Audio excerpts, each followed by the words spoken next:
My name is Crystal, and you're watching the Deslob Student.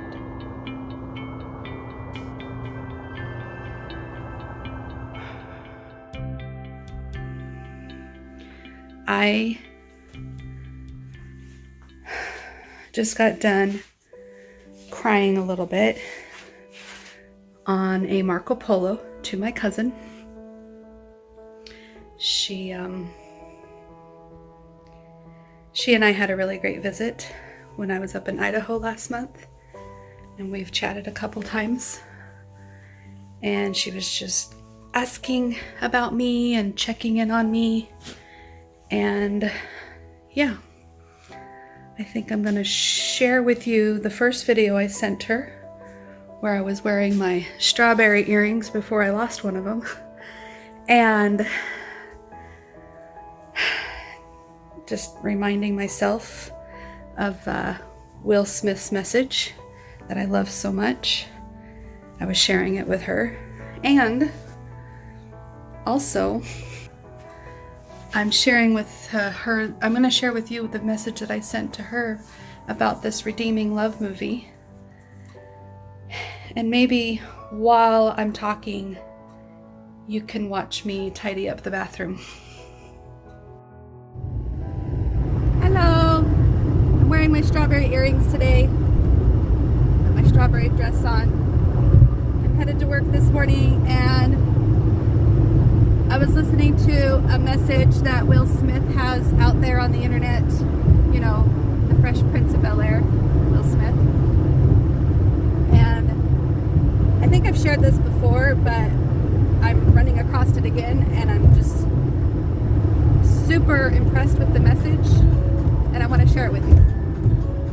So me and Jada was reflecting about love, and I asked her, I said, what did she think was, you know, one of the biggest revelations that she had had about love?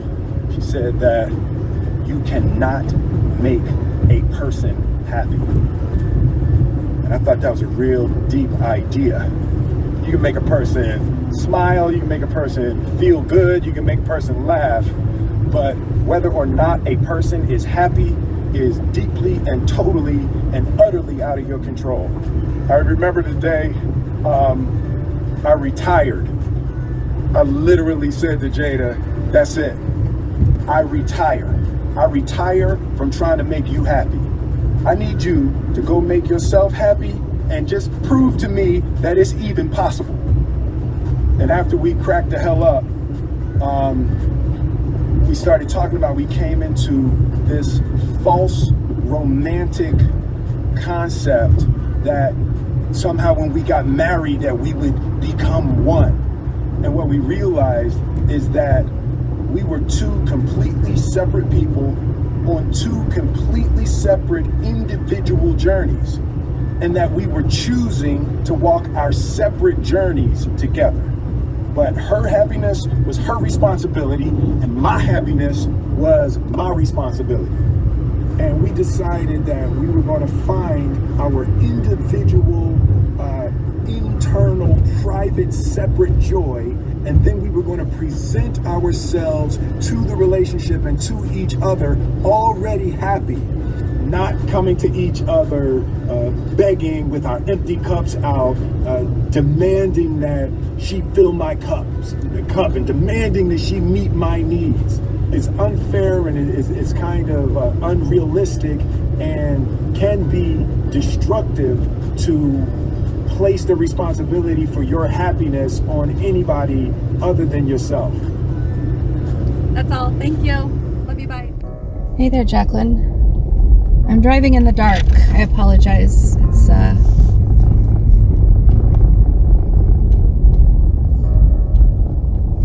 It's a little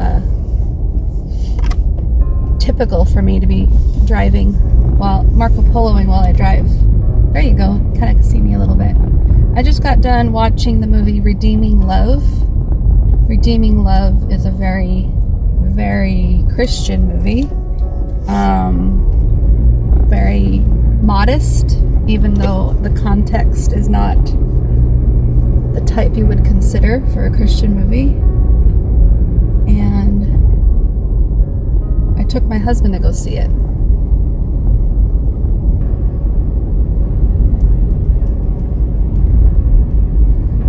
Basically, it's about two people that find themselves again after a period of time apart. And so it plays very close to home with the emotions and feelings that I've been going through.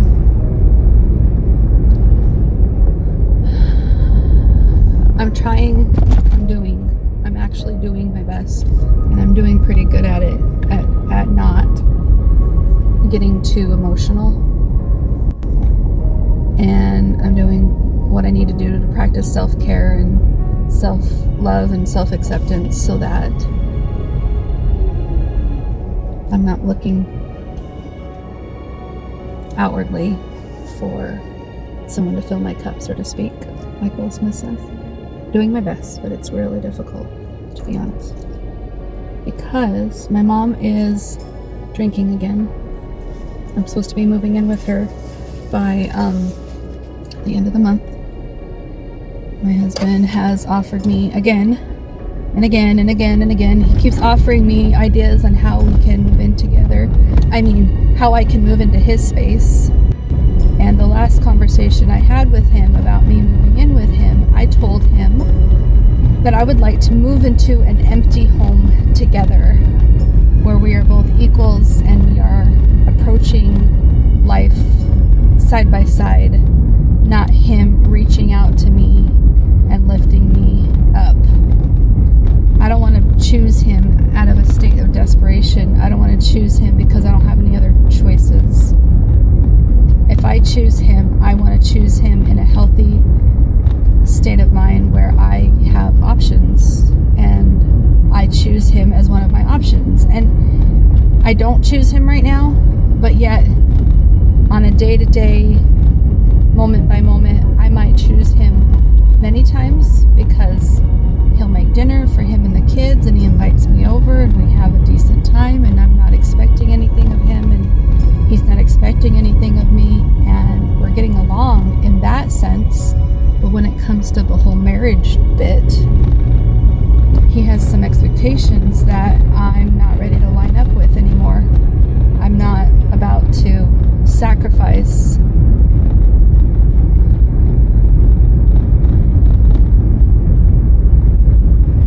what I feel to be fair, or what I feel I should be allowed to, even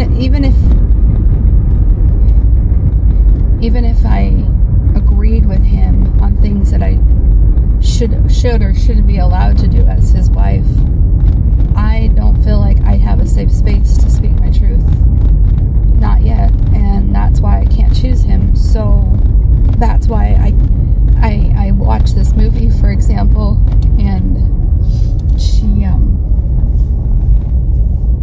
she makes choices based in desperation as a way to survive another day. Barely surviving, and I am barely surviving in my chaotic state right now and doing my best not to freak out about it. Not to freak out about losing my home and moving in with my mom, who I can't connect to on an honesty level. I should be grateful. I should be appreciative that I have her at least, because what if I didn't have her? Then of course I'd be back with Jim, of course.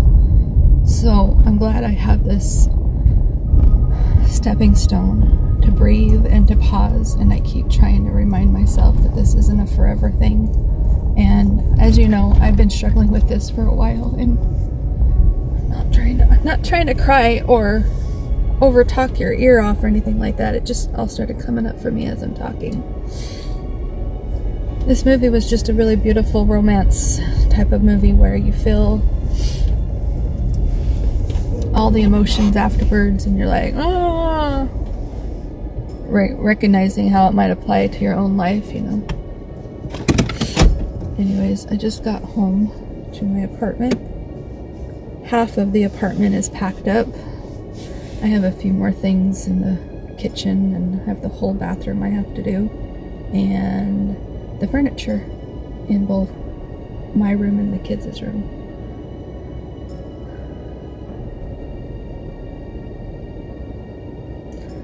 I appreciate you for reaching out. I don't anticipate or expect or demand you to reply or anything like that. I'm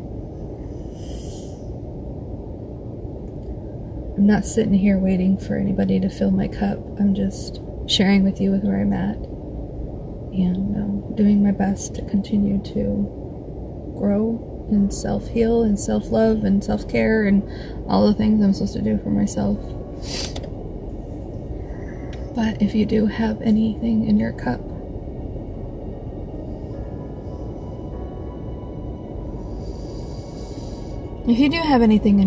words of encouragement, I imagine you'd say something like, "You're doing great, Crystal, and keep going." And so I can give myself those words because I know I'm doing really good. Under the circumstances and compared to how I felt in December, I'm doing really good. And I'm still dancing with my husband in a way. I'm still hooked to him just as much as I ever have been. But I don't know if that's what you call addiction or if it's true love or commitment or loyalty, or I don't know what the heck to call it. All I know is that I can't seem to shake him. When I'm not with him, I want him, and when I'm with him, I can't stand him. It's like, man, you can't live with him, can't live without him, right? Anyways, I'm sorry this was so long. Thanks for being my therapist for a minute.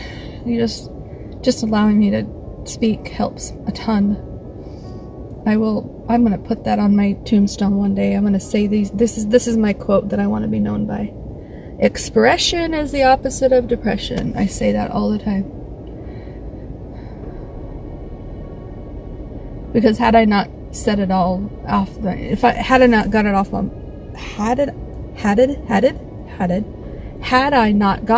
my chest,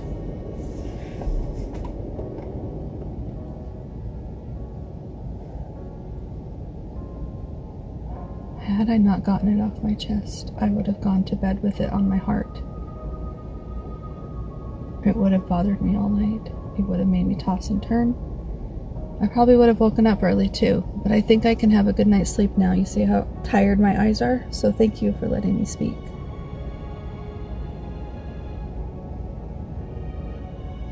And happy Valentine's Day, by the way. I don't know why I want this man. I don't know why I want him. And I think the biggest reason why I'm looking at him as an option is because I feel like I'm in a desperate situation right now. I know that has to be half of it.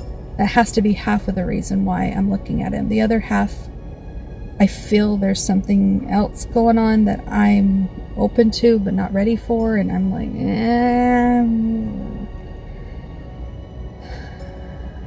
So while I am doing my best to self-soothe,